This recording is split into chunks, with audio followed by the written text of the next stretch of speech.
What's barking, dog lovers? It's Zach from the Pampered Pup, and this is my Halo collar review.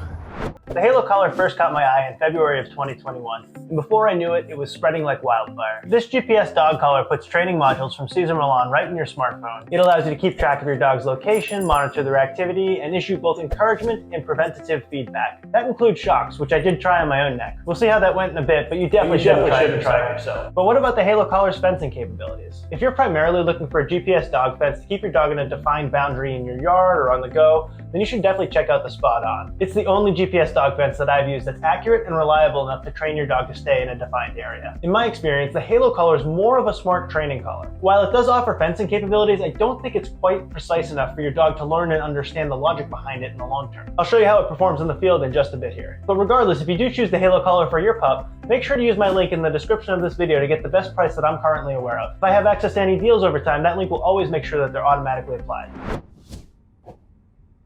Now let's dive into this Halo collar review, and we'll start with unboxing and setting up the collar. Here we have the box with Cesar Millan, the Halo 2 Plus. What's inside? Got an instruction manual, and here's the collar itself. Looks pretty good. Nice cover on it here. Definitely looks appealing. Nice rugged clasp for sure. Solid build. Let's take off the cover here and see what's underneath. Alright, that's it underneath. Looks like it's mostly silicone. Those are where you'd install the static correction prongs. Has a charger. Those are the prongs themselves. And this is the indoor beacon with a little barcode on it. So let's go ahead and install those static correction prongs because I want to be using them. And I'll use the short-haired prongs for short-haired dogs like myself. A little bit tight to get on with your fingers. It actually says not to use a tool, so I just did the best I could. And now let's go ahead and put the cover back on.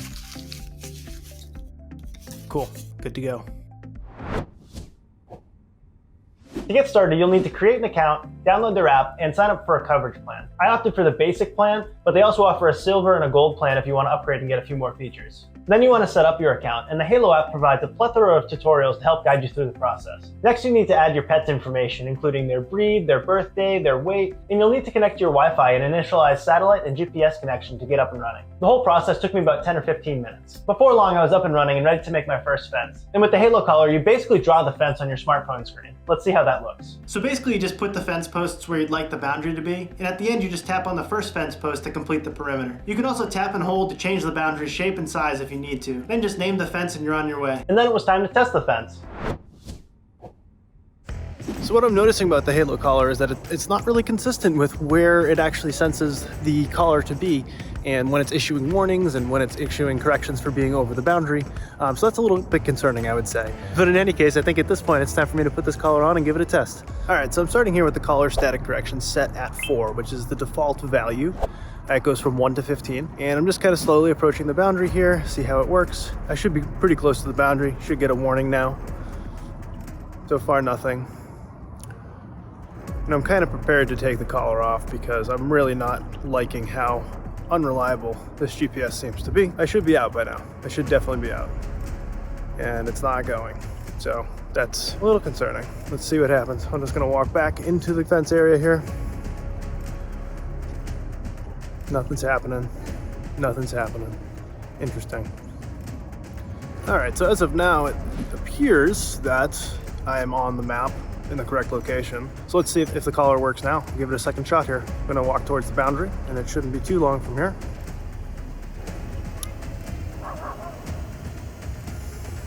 Nothing yet. Oh, there's the warning right there. Oh God, that hurts. The warning did not come before the shock at all. That's for one thing. It was definitely a pretty solid shock there. I mean, that's just the default setting. So, I would probably start lower than that if you're gonna use it at all, which, there's question as to whether or not you should. But that's the default, that's pretty high. So I'm not gonna go too crazy. I'm not gonna run that again. I'm not gonna put it up any higher. It's already pretty strong. So I think we're good to go here.